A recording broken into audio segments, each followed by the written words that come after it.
എന്ത് പക്ഷേ ടീനെ സംബന്ധിച്ച് ഞാനിപ്പോ ഡൽഹി എയർപോർട്ടിൽ എത്തിക്കണം. ഇപ്പൊ ഇൻസ്റ്റിറ്റ്യൂട്ടിലേക്ക് കാറില്ല. വീട് വിളിക്കും.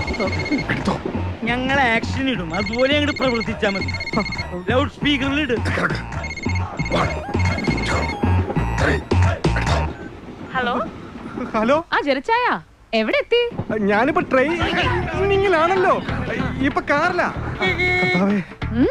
എന്തിനാ കർത്താവിനെ വിളിച്ചേ? മോളിന്ന് തേങ്ങ കർത്താവാണല്ലോ എല്ലാം.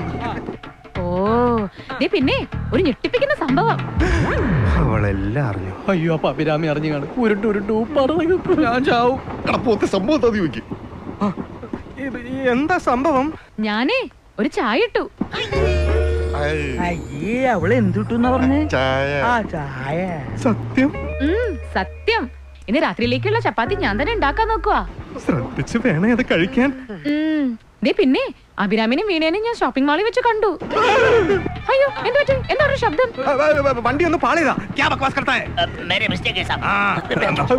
എന്നിട്ട് അവരെ കണ്ടിട്ട് എന്നിട്ടെന്താ, ജലച്ചായം പോയ കാര്യം ഞാൻ പറഞ്ഞേ ഇല്ല. ജലച്ചായം മാറി നിന്നപ്പോഴാ ഇച്ചായന്റെ സ്നേഹവും ഇഷ്ടവും ഒക്കെ എനിക്ക് മനസ്സിലായത്. ട്രെയിനിങ് കഴിഞ്ഞിട്ട് പെട്ടെന്ന് വരണേ.